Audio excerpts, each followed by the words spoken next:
Hello, everyone. I'm Randy Arrington, and welcome to episode 64 of Valley Livin. We're here today in the home of Lauren Canaday here in Luray, and we're going to have a very special episode today. We're going to talk about, Lauren's going to share with us an experience back on February 7th of 2023 when she was actually clinically dead for 24 minutes. She lived to tell about it. She wrote a book about it, and now she's hoping to inspire others with her story. We're going to talk about all of what happened on that frightful day, and the book that came out of it, and the inspiration for a new way of living that came out of that day as well. We're going to talk about all of that and much more here on the 64th episode of Valley Livin', right after a word from our sponsor.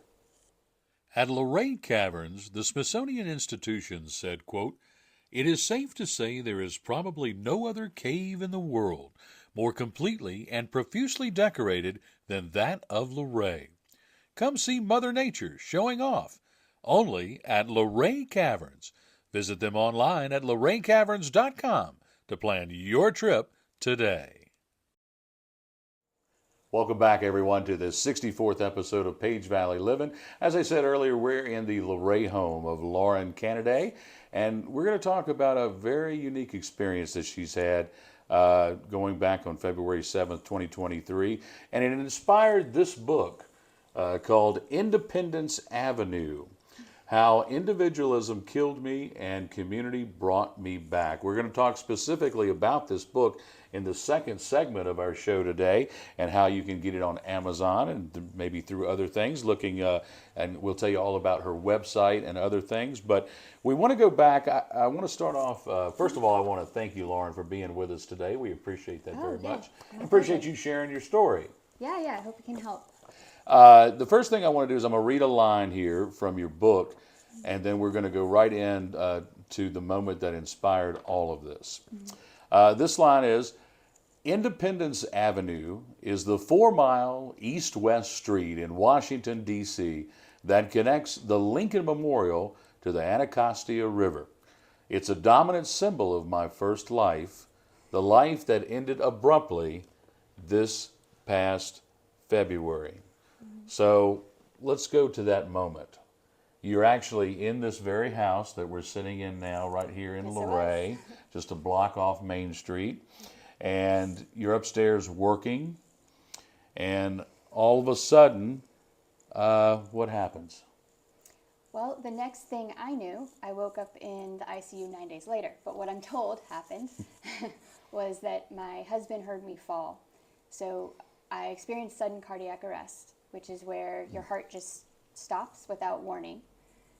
I have no memory of being in pain or, stumbling around or anything like that. I just dropped. My heart function just stopped.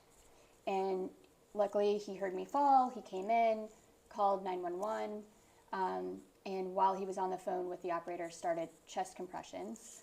And within 4 minutes, because we're pretty close to the fire station, people start arriving. Yeah. So 8 first responders won awards for saving my life that day. It took a team effort, for sure. Wow. Both, getting me to the hospital.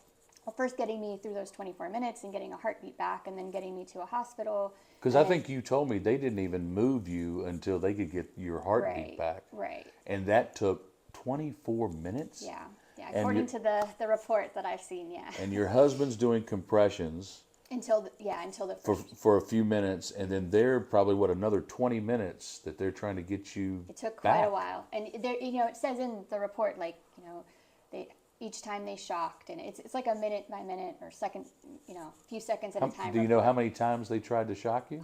It was 3 or 4 times, and then each time it would just say, nope. We just continued. Actually, near the end, my heart went into sort of final stages of shutting down. It's something called pulseless electrical activity, where you can't shock anymore.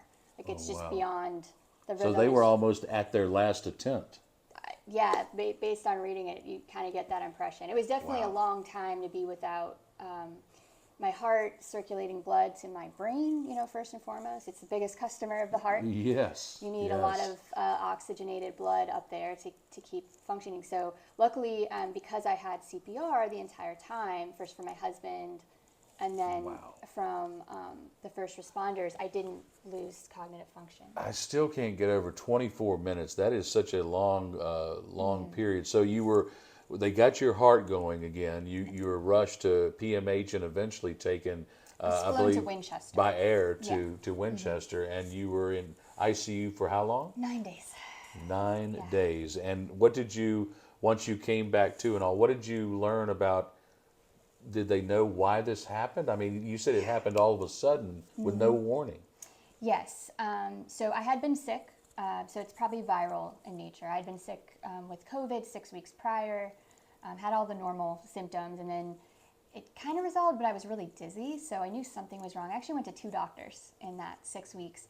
Both said, oh, like, whatever, you're just still recovering. They weren't too worried about it, sent me on my way.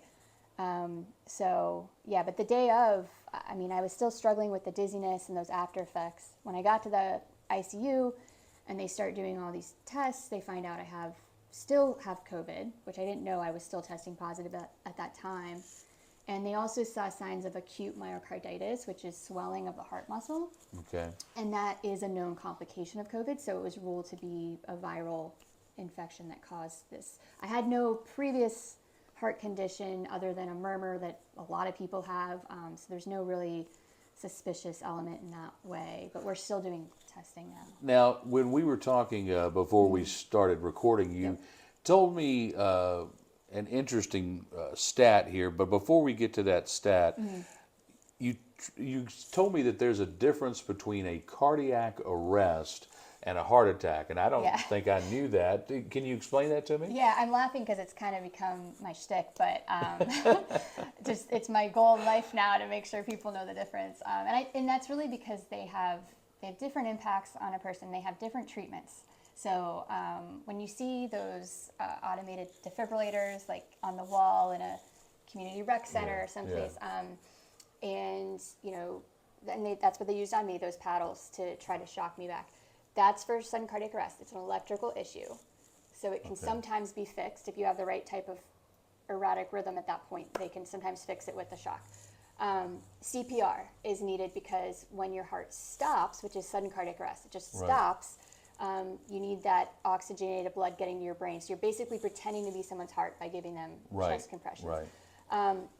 The difference with a heart attack is that you don't become unconscious immediately. It has all different symptoms. It's actually different symptoms in women than men a lot of times. It can be kind of hard to tell because there's a lot of mimics. But, you need to go to the doctor. You need to go to the hospital and get it checked out if you think you might be having a heart attack. But 90% of people survive a heart attack.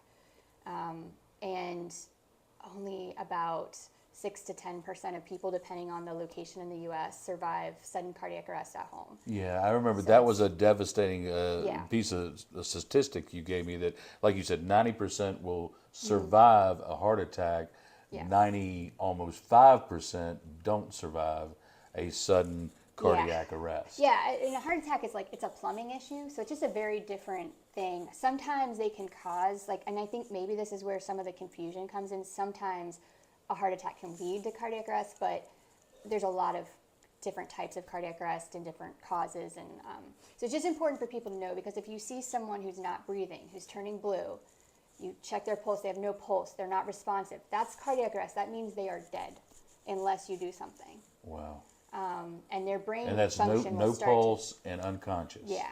Person having a heart attack usually retains consciousness? Yes, they should be able to speak, and they may be in a great deal of pain or they may not. I mean, I actually am not that knowledgeable about heart attacks. I don't want to say anything wrong, but I do know that the symptoms differ greatly and that someone should be able to respond if they're having a heart attack. Well, the one thing I do know is that you're among that 6%, 6% that survive a sudden cardiac arrest. I mean, obviously, the weight of that has dawned on you many times. Yeah, there's something called survivor's guilt. There's also a lot of gratitude, and it kind of depends on the day and the moment. Now, survivor's guilt, that's something you hear a lot from soldiers returning from the battlefield. You do, yeah. How does that apply in this situation? It's a weird feeling to have survived something so catastrophic that so many people don't. And as I became involved with support groups about this and met other survivors, we're often referred to as miracles. You'll say like, oh, you're a miracle. And what people often didn't realize, especially in the earlier days after my event, is that my whole life changed. And I felt terrible for many months. Like I couldn't do a lot of the things I used to be able to do. Right. Eventually I stopped working for a period of time. It had grave impact. There's a part of me that feels like a miracle. There's also a part that is just aware, like, this was a lot to survive. Yeah. And most people don't. Why me? And Right. There's this pressure to like do something with that and to be this miracle that people see you as. So Would you say in your recovery, and you mentioned earlier, I mean, this happened in February of 2023, and you say you're still recovering. Has the physical part or the mental part been the tougher battle? So in the beginning, they might have been tied. It was pretty bad physically. It's hard to it's honestly, I'm a system, as we all are, and it's hard to disentangle the two. Right. I think as I've gotten better physically, I've focused more on the mental, emotional part, and spiritual part. But I think that I've kind of been working all of them all the way through. But in the early days, it was like each day was such a gift, and Right. wasn't sure, I could walk down the block, and then I couldn't swallow for a while. So the physical was kind of taking up a lot of my time in the beginning. Right. But I will always be a heart failure patient. Just my heart will never be the same. I have devices in my body to record my heart rhythm, send data to doctors. We're still trying to diagnose and make sure that I, don't have an arrhythmia that either was caused by the cardiac arrest or, maybe was pre-existing and just undetected until that Right. happened. So there's still a lot going on physically, but I have the bandwidth now, luckily, and I've been doing so much better that I can focus on all of health. Well, you've been getting out in the public, trying to share your story and inspire others. And as we said, when we come back from break, we're going to be talking about Independence Avenue, how individualism killed me and how community brought me back. We're going to talk about how the book got going and where you can find it, and more about what's in the pages here in this book, inspirational book. We'll talk about that when we come back in our second segment in just a moment. But first, another word from our sponsor. At Luray Caverns, from well-lighted paved walkways, explore cathedral-sized rooms with ceilings 10 stories high, and walk among huge chambers filled with towering stone columns. Come visit Geology's Hall of Fame, only at Luray Caverns. Visit them online at luraycaverns.com to plan your trip today. Welcome back, everyone. As we said earlier, we're in the home of Lauren Canaday, talking today about her experience and the inspiration for Independence Avenue, how individualism killed me and community brought me back. You can find this book on Amazon in paperback for $14.99, and we'll tell you other ways you can keep up with Lauren and her work and in her inspirational story that she's spreading around. This book came out, you put it together in the months following Yes. your experience in February of 2023. How long did it take you to put it together, to write it and get it out? So, well, I'd started working on some of the earlier content in the first part of the book about 5 years prior. So I'd been writing a lot, and I've always journaled. So I had some content already started in a very personal, rough state. But in the 90 days after my cardiac arrest, I just couldn't stop writing. And I drafted the whole thing in that 90 days. It took me a lot longer to edit it and, I work through revisions. What was giving you that drive? It wasn't just caffeine, was it? No, it was, no caffeine for me anymore. No, unfortunately. okay, right. Sadly, it wasn't Whoop, caffeine. sorry. But I mean, yeah, obviously, part of this book is Yeah. about that day. Yeah. But probably the majority of it is about something else. What is that about? Yeah, no, that's a good point. So I kind of see this as the lead up to the day and then a little bit of after. And I end it there, and then I pick up with the writing I was doing on the Substack newsletter. So laurencanaday.substack.com. That's where I started releasing like week of, there are pictures of me with electrodes on my head at NIH doing testing. There's, all kinds of cool stuff. And just my reflections, as I continued recovery. So, but this book is more the lead up and what I think kind of set my system up to have this event and like confront it. Okay. Initially. Well, I want to address the subhead here. So, how individualism killed me. Mm-hmm. Let's just start with that portion. Yeah. What do you mean by that? How did individualism kill you? Yeah, and I know it sounds kind of dramatic, but so my career before any of this happened it meant a lot to me. I was definitely a career person, maybe a workaholic at different points in my life. Okay. I think that'd be fair to say. Not always, but had my times. And I had a really interesting and bizarre career path, but I was very busy. I mean, I was all about it. I was all about working and building up kind of my own identity, and it was very, looking back on it now, it all seems kind of silly, but it was very self-focused. Okay. That has a little judgment in it maybe when I say it that way, but in our society, I mean, it's valued and often congratulated to be a career builder and sure. make money. And I employed a bunch of people for a while. So I saw it as a good thing at the time, but in hindsight, it led to me putting aside a lot of other areas of life.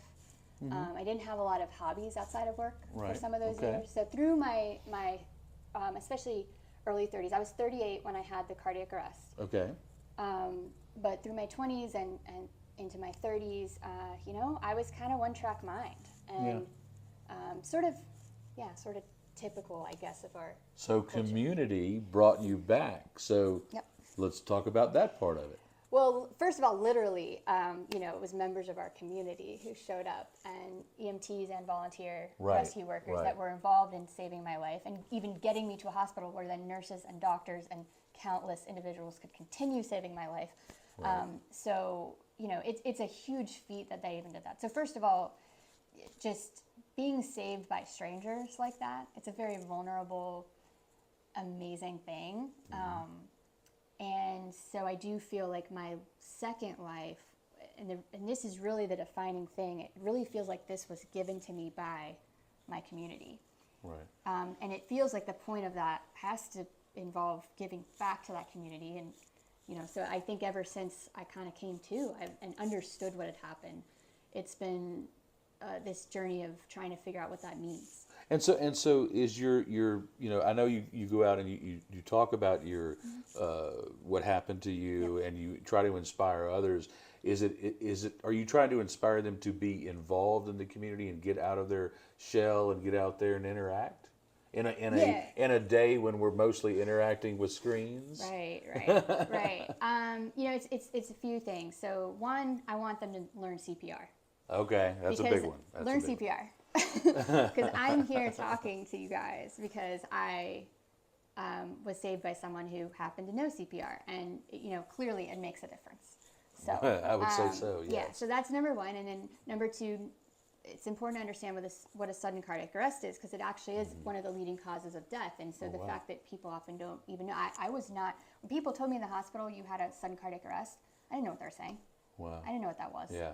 I was, 38 years old. Like, I wasn't thinking about cardiac events and what they. So anyway, that's part of it, is building awareness for CPR, for sudden cardiac arrest, and also for survivors and the survivor experience, and chronic illness in general, and like the patient experience of that. Because, again, I kind of referenced it in the first section about being called a miracle and the weight of sort of how I'm supposed to feel. And my complex emotions around, Sure.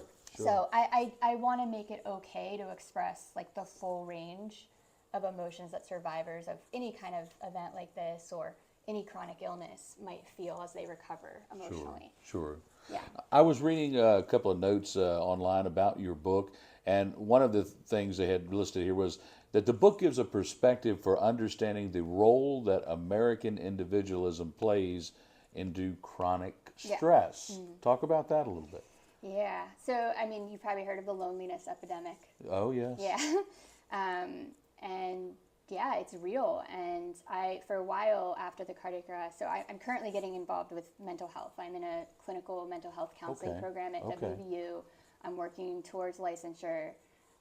That's become the big way I want to give back. But before deciding to do that, I tried a few things in the field. And one thing I did was just volunteer as a crisis counselor with an organization called Crisis Text Line. So you do a bunch of training, and then you triage and talk to people who are, have all manner of difficulties, but a lot of them are suicidal. And so I kind of thought of myself in that time when I was doing those volunteer hours, like I thought of myself as a warrior in this loneliness epidemic. Right.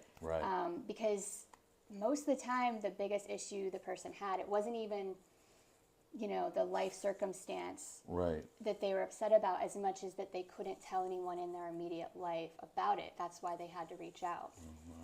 And that, we all kind of find ourselves in that situation sometimes, but unfortunately more and more, the bulk of the population is finding themselves there a lot. I mentioned at one point in my book, at a time in my life where I had a huge network and I was on fire, career-wise, and everyone would have thought, I had friends, I was, it seemed good on the outside. I didn't have an emergency contact in my phone. That's a different thing, is being on that level with people. I've always been someone who has, a few close friends, but then had this whole network that kind of wasn't really emotional support. So I think, community can mean a lot of different things to a lot of different people, but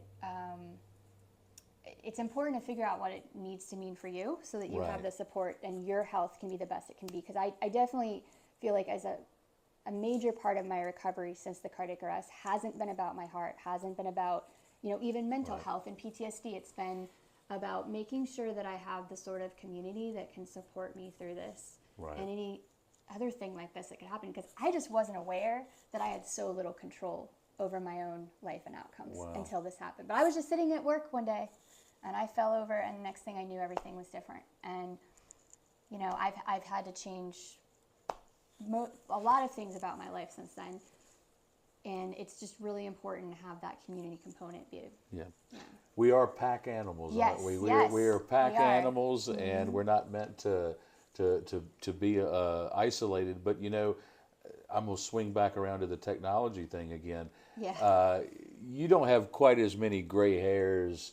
You have more hairs. You have more hairs, but you don't have as many gray hairs as I do. But even in your life's perspective from when you were younger to today, I mean, I'm sure you've been able to witness a change of where I tell you what, I looked at an online concert the other day, an old Queen concert of just people, just a stadium just filled with thousands and thousands of people chanting, "We will rock you," or "We are the champions," or whatever. I know there are still concerts, and I know people still sing, but it's something about that old group mentality that I think since COVID we have not gotten back to. And then on top of that, you compound it with this, and we are getting further and further away from each other, aren't we? Yeah, it's true. Is it for a while, now I'm going into counseling and mental health counseling, but before, many years ago, I did about 10 years in as a stylist and a salon owner. So I've always sought out these career fields where I am surrounded by people and working in person. And I wonder if that's I'm an elder millennial, so my childhood was not on devices, but I've seen this explode. So maybe, I'm trying to cling to the past there a little bit. But. It's weird that in some ways it connects us more than at any time in history, yet at the same time we're more separated than any time in history. But the Substack newsletter,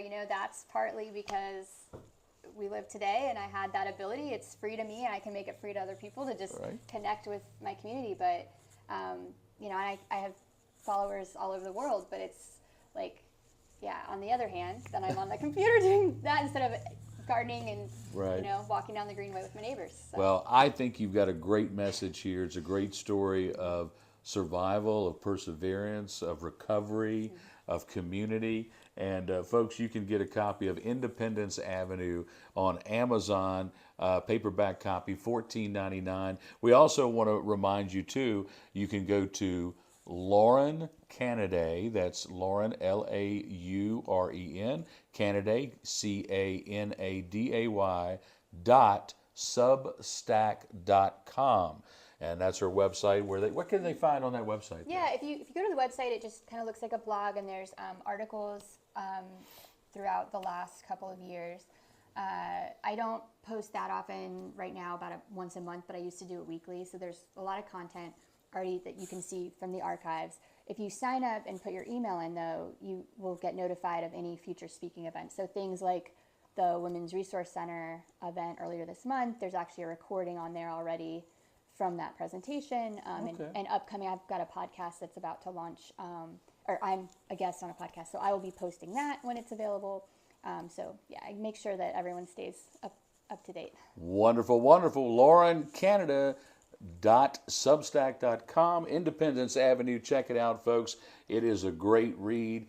And Lauren Canaday of Luray, Virginia, thank you for sharing your inspiring story with us today. We wish you well and all the things that you're going to do here in our community. Yep. Thank you. Very well. Thanks all of you out there for watching our 64th episode of Page Valley Livin'.